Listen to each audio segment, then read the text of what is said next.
First Garden Report, first post-game Garden Report of the season. We've been doing a bunch of stuff, obviously following a ton of the goings-ons around the team. First, Joe Mazzulla head coaching game. First opportunity for Bobby Manning to head down to the Garden, which is where he is right now. Josue Pavon there as well. It's going to be a short post-game show. I know a bunch of you want to go watch the Patriots and do other things, but I mean, my goodness, Bobby, where do you want to start? Do you want to start with the 41 assists or the 22 threes or the 23 turnovers or the 29 fouls, or the 134 points? Whatever you can, whatever the Celtics did today, they did in excess. There was a lot going on. There was a lot going on in this game. But bunch of guys played, bunch of guys scored. Yeah, the thing, the overall theme that I like the best out of everything here, because again, how much are you going to put into regular season performances? I mean, preseason performances. Some, and there's certainly some people who you can see like, oh, he didn't do that last year. Grant Williams being one of them. But first real look at Malcolm Brogdon. Overall, my overarching theme, I like the pace.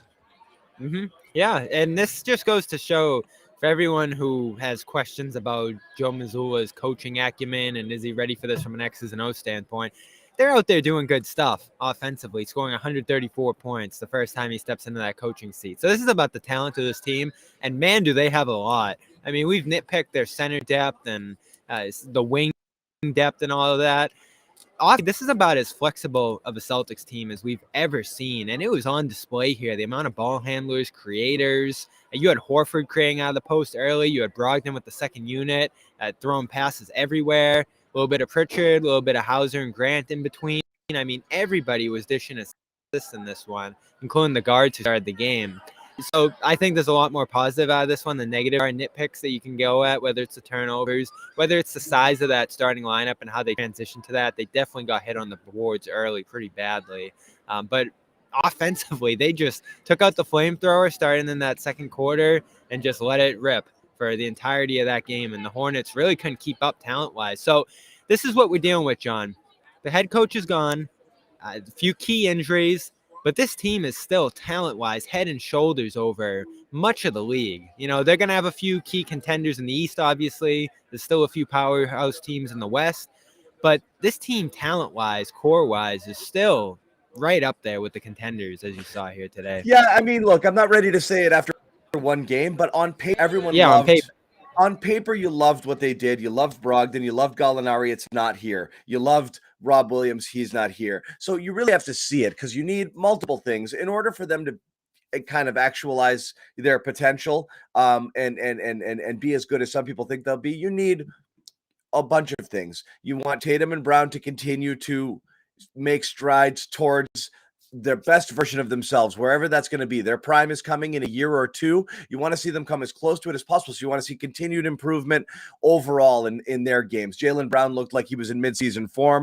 He's talked about this being a big year for him. I thought last year was going to be a big year for Jaylen, tell you the truth, coming in, where I thought he'd kind of level up with Tatum in terms of, the 1 and the 1, not the 1 and the 1A or the 1 and the B sort of guy. You got to see how Malcolm Brogdon looks. Again, I'm not saying old, but he's 29. You want to see how he looks in this offense with these pieces. You wanted to see Rob Williams level up. You want to see Grant Williams level up. Grant Williams, after just a snapshot, 15, 20 minutes, looks like he absolutely leveled up. You talk about people going in the lab and working on stuff. Grant, one of the things he talked about, I think it was a couple days ago, Bobby, when you were down there covering the team, was he's trying to do more stuff off the dribble, add things to his game, not just be a guy who stands in the corner and knocks down threes. How many good things did he do off the dribble today, both in terms of a couple of finishes, a really nice lefty one off the glass in the first half, and driving and dishing. He did drive closeouts a little bit better last year than he had the year prior, but he looked like he had added a lot of elements to his game. Yeah, and the offense as a whole, I thought, worked good on 3 levels. You were working it from the top to the middle, down low to the basket, or sometimes they'd go from the top to the post, where Tatum and Horford had some good passes out to the perimeter for threes. And this was like a record-setting kind of three-point performance from this team. So they've obviously upgraded in terms of shooting overall, too. But I like what Grant does in between there. I think Horford, getting him the ball, the amount that they did early in this game was great to see. And Hauser even made some nice secondary passes in between. I'm sure we'll get to him at the end of this game, but he looked incredible. So there's real offensive depth on this team. There is. And so the pace, to your point, they worked the ball into that offensive zone super quickly. Everybody, right? Pretty much everybody was funneling the ball right out past half court once they got it. Yeah. So, and you talk about, it's all about hopefulness, right? Preseason is brand new. It's like, you know what you have. You know who Marcus Smart is. You know who Horford is. You know who Tatum is. You know who Brown is. Even if none of them improve even a lick, you know that they're outstanding players and you know what they're going to bring on a nightly basis. You know, leveling, you want to see them level up, certainly the younger guys, just because you want to see how high this team can go. But you know what you've got there. Brogdon is, you know, for all intents and purposes, a proven commodity. Are there other things you want to see? Yeah. You want to see, can Hauser actually play rotation minutes and not get buried here defensively because he's not able to hang? That's certainly, I mean, he didn't look lost out there. And when he's hitting his first 5 threes, that's really what it comes down to is if he's making threes at that, certainly not at an 83% clip, but if he's knocking down all of those open looks, yeah, you can live with not ideal defense because you do need some specialists out there to do that. And it really does add an element. You look at Kevin Gelly, and I know it's early in the game. Our new guy, our Kevin Gelly. I love this. It's early in the show to be talking about him, but I mean, what you want him to be able to come in, provide electric minutes off the bench when Rob is out. Is he a Rob replacement? No. Could he be a Tice replacement? Maybe, you know? Yeah, he's a better shooter than Tice, I think. I don't know about that, but he did knock one down today, but I mean, he's athletic as hell. He gets after it. He's very, very aggressive. Kind of what I thought we were getting out of Bruno Fernando last year, but he never really got any run. I kind of see some similarities there, both like just a slightly undersized, but a lot of hops and a lot of energy. Yeah, for sure. And I got a chance to talk to him at practice the other day. We have that up on Celtics All Access. Good energy, good mind. He's I think we talked about this over the summer, Dikembe Mutombo's nephew. So he's got good pedigree there, great size, physicality. They've loved him in practice. And there's certainly room for him to play now, right? Luke Cornett on the bench with the injured ankle. They're bringing in Blake, who I guess was here in uniform today, but hasn't officially been signed. So this was his day, and he did a lot with it. Offensive rebounding's his thing. Rolling and getting above the basket is certainly his thing as well. And he can do a little of that pick and pop stuff too. So great physicality there. I mean, in terms of a two-way signing, that's a high level signing. I feel like he's kind of a end of a roster guy in terms of his talent, and he was drafted pretty high in his draft as well. So at the very least, let's say he doesn't play at all in the NBA. It's a good asset to have with J.D. Davison in Maine, catching lobs and playing some pick and roll with him. And if there's an emergency and you need a guy at the 5, he could be that guy. And listen, I'll give him a chance against Cornett.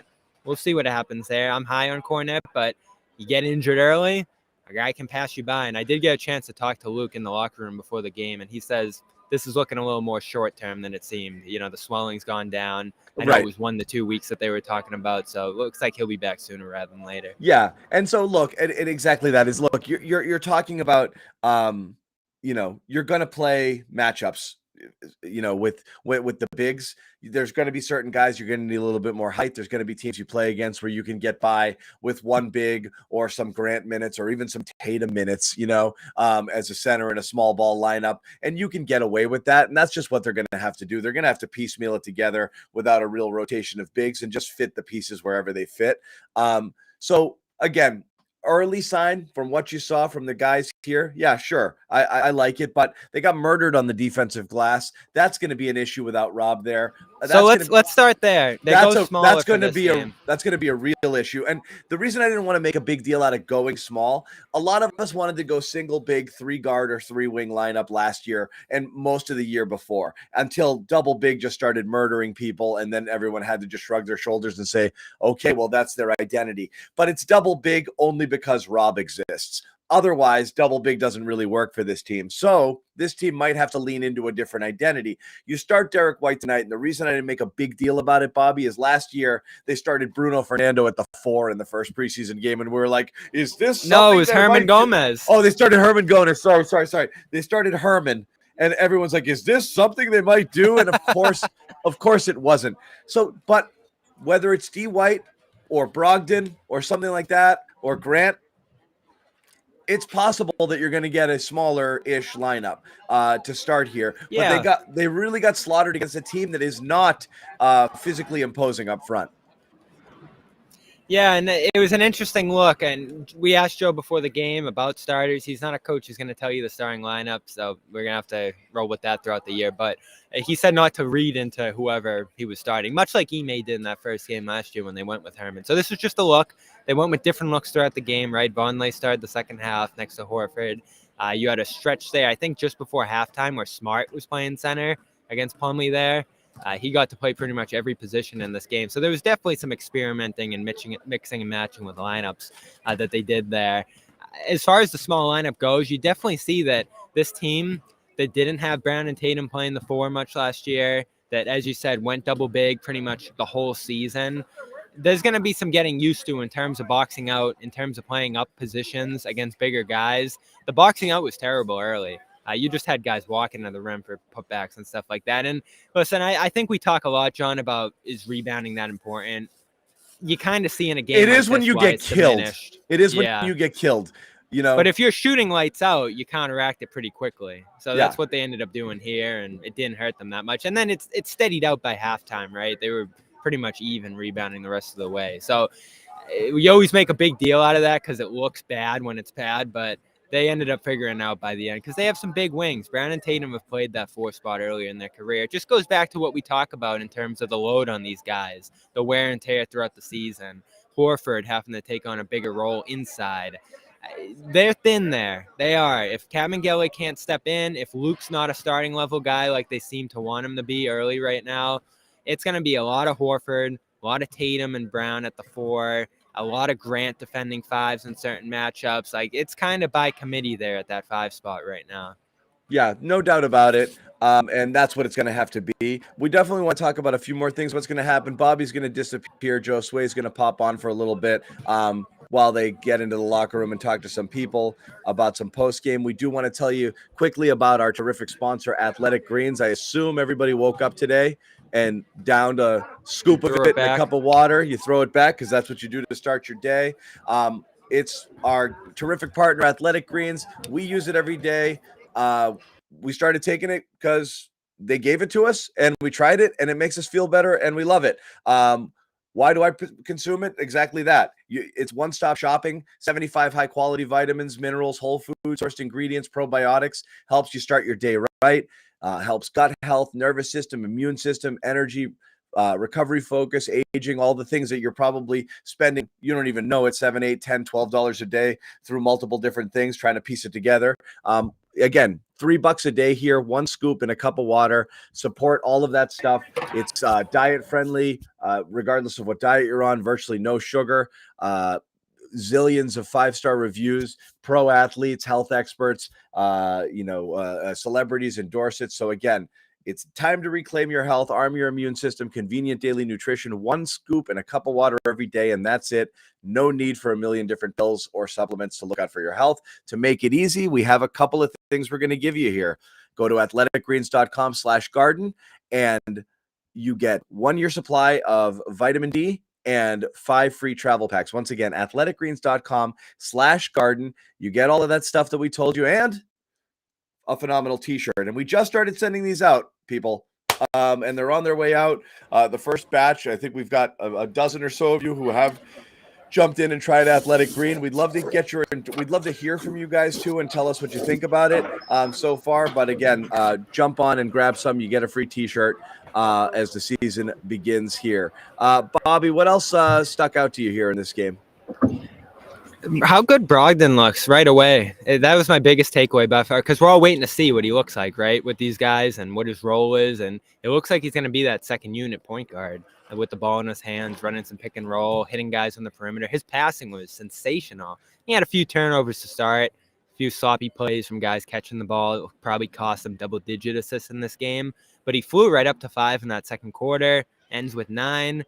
And it was a struggle sometimes to see one guy get up to 7, 8, 9 assists in games last year. I know this team's more by committee passing, but he made it look easy here. And guys are shooting well, that helps. But his sort of glue guy in between versatile game just fits right in, and he can hit some shots and he can drive to the basket and finish. He just does a little bit of everything for you. He's got size, so he holds the defensive system well. It's just such a good addition, and we'll see how he holds up health-wise. I saw him already grabbing his left leg a little bit after a spill in this game. But he looked great, gave them a big boost, and I thought him and Hauser in that second unit run were the biggest reasons that they shot ahead by 10, 20 points like they did. Yeah. No doubt. And we already have it in the chat, people clamoring for, him to take Marcus's spot. You're going to get, this is the downside, the negative aspect of Brogdon playing well is every time he does, it's going to be viewed as a referendum on Smart rather than just, hey, it's nice to have both of these guys so you can coexist and you have guys who can both lock it down defensively, handle the ball, score when needed. Brogdon, obviously, more so. He's a guy who can really take it to the basket.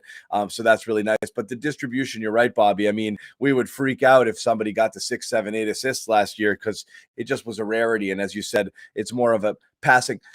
And again, everyone's going to jump all over me for saying this. And I'm not saying it, but I'm saying it. Having the ball in Tatum's hands less having the ball in Tatum's hands less is better. I never liked, still don't like the offense runs through Tatum. I don't like it. I don't think he's the guy. I think it slows your pace to a halt. I hated that philosophy last year of this idea that Tatum is essentially your point guard. I hate it. I don't want to see it. It's one preseason game. I want the ball whipping around. I want it in the hands of ball handlers. I want more distribution. And then you want Tatum just to be free and to be Tatum, but not to just clog things down and bog things down. And again, I liked the space here. And part of the reason was the ball just didn't go to Tatum and just sit there on the wing and stagnate for a little while he was trying to cook. That helps when you have other offensive options and improved shooting where you don't have to feed him. So him doing that was a byproduct of lots of different things. Not necessarily having true point guards and not having as much offense as you'd hoped for, but I don't want to see it. I don't want the offense running through Tatum. I really don't. And so that's it. I said it. Done. Yeah, and he didn't much today, right? He didn't. Was out of it early, 1-7 start, right? Yeah. Sort of a cold start, but Brown takes the ball and makes some stuff happen. As I said, they gave Horford quite a bit of opportunity to create on the ball, and he just ended up sort of getting looks on the wings, which was good for him, right? He charged into, I think it was Washington down below, or Oubre, got some free throws that way, was able to catch and create more than create off the dribble. And, he got his step back to go. It's heated up as the game went on. It was a fine Tatum start. Looked like he was just trying to shake off the rust out there. But you're right, this team has more outlets for offensive creation. And if Mazzulla comes from that school of thought, more like Brad Stevens, where it's equal opportunity creation, I think you will see a lot more guys with the ball in their hands to make it easier for him. That's a big reason Brogdon's in here, right? You needed to release the pressure valve on Tatum getting doubled. I think within the top 10 of players in the league, he received the top 10 most doubles in the NBA last year. But he started struggling. But he welcomes it too, because he waits. And the longer you wait, when you get the ball in your hands, if you attack quick or make a quick decision, double team can't get there as fast. The problem is he's deliberate because he's setting up his defender, and the defense starts to creep, and it's really easy to cheat. It's really easy to blitz him high once he starts dribbling and you force him out to his right and further from the basket, cut off his passing lanes. I mean, the book on what to do there is out. Of course, he still had an all-star year. He's first team All-NBA, so he still found a way around it. But the team's not as most efficient when they're just force-feeding him like that. You like to see the ball move a little bit more. So that's fine. Obviously, you would love to have a game where he doesn't shoot poorly from three and turn the ball over a ton. It would have been nice to not. He had a few plays early in but this who one, cares? Right? I actually thought he passed the ball really well. And I don't think he was looking to score and being super aggressive. He's just kind of getting reps right now. So I'm not putting any stock into anything out of Tatum's game. I will, however, put some stock into Jalen's game. What did you think there? Oh, great. Aggressive, downhill, dynamic around the basket. He's got that pull-up two going. He is an elite scorer at this point. We know this. He's going to shoot 50% from the field. He's going to finish at the rim at a high level. He's going to knock down those mid-rangers, and hopefully he'll shoot a little better from three last year. I don't think he was excellent from three last year like he's been in the past, but he has that ability to score from three levels. looked better with the ball in his hands here. He's still in that finisher role, I think, more than the creation role, much like we talk about with Jason. There can be some struggles there, but it was great seeing him set a tone with 14, 16 early. Doesn't score as much the rest of the way, but that gave them the ability to stay in the game there, as he often does, and then everybody else took the torch the rest of the way. He looks like, as you said, in mid-season form, no rust whatsoever, great around the rim, hit his free throws for the most part. There wasn't much to hate about this one. Again, sloppy, just like everybody else with the ball at times, but this is a great debut for him. He looks good, and I think he's in the right position around a lot of playmakers. There's not a lot of pressure on him on this roster to be the one with the ball in his hands making stuff happen. Yep, no doubt about it. It's anything look different about his game? Whether it's because there's nothing he did today that you haven't seen him do a million times before. He starts hot. He's got the pull-up J. His handles looked pretty good. Again, 4 turnovers is something you would, again, like to do without. But what are you going to do there? But just in terms of anything about strength, handles, athleticism, anything stand out to you? He looks just his position. Maybe he looks a little bigger to me, but that's just me. Yeah, him and Tatum, they're gonna have to play those bigger positions this year, which stinks, right? You'd rather have Rob out there and be running that unit that was so dominant last year. I thought he and Tatum had a tough time adjusting to that power forward spot through the early portions of this game here, but they made it work as the game went on. Offensively, I think it's a lot of the same stuff, and I'd still like to see the ball in their hands quite a bit, John. There can be some balance there, and I still like the idea of having them be the point of attack, draw some doubles, get to some second level creation with the other guys, and feed them for shots and all that. But It's nice to have that balance where if they're getting absolutely blitzed, you can have some other guys take over and free them up. And I think that's what happened here to some degree in this game too. Yep. Bobby, why don't you head to the locker room? We'll get Josue's take a little bit, and then we'll wrap it up. That's all right. Accurate. Josue, first impressions on tonight, and one of the things we talked about with Bobby was just how much of everything there was, both in terms of the 134 points, the 41 assists. You got to be kidding me with friggin' 41 assists. Holy wow! Shooting lights out from 3. My overarching take was the pace. I thought was incredible, which I really liked a lot. What were your main takeaways? Just the way that they adjusted was so sloppy in itself, in my opinion. It's the first preseason game. You think last week and all that stuff, but I just this team and obviously the core, it shows to adjust things on offense. Do with that. I know Malcolm wasn't here last year, but how much this guy can impact the game just from the standpoint of setting up. Every have to go out and score and go on a run or fall. I just felt like he was able to do something that they didn't have last year. Josue, we're having some mic issues here. I don't know if it's I don't know if you can disconnect something or check out your mic, but you're choppy. You're in and out here. See if you can fix it. If not, we're gonna wrap this thing a little bit early, and it's not the end of the world. As we said, it's preseason game number 1, but we're gonna have a ton more stuff on our Celtics channel. I don't know if it's the microphone on your headset, Josue, or you have something else to plug in. Am I cutting in and out? Cutting in and out. Am I cutting in and out? Yeah, we're gonna wrap it. So sorry guys, we have to wrap this one up a little bit early. We're having technical difficulties. But Josue and Bobby are down at the Garden. They got to do some post-game gathering right now. They're going to go do that. They're going to put a ton more stuff on our YouTube channel that you guys should check out after the game. If you haven't subscribed already, head over and do that. Let me show you what it's called. There it is. Our Celtics channel, Celtics All Access, youtube.com/Celtics All Access on CLNS. Go check that out. Bobby and Josue are going to have a bunch of post-game videos. We're going to put some post-game press conferences up there as well.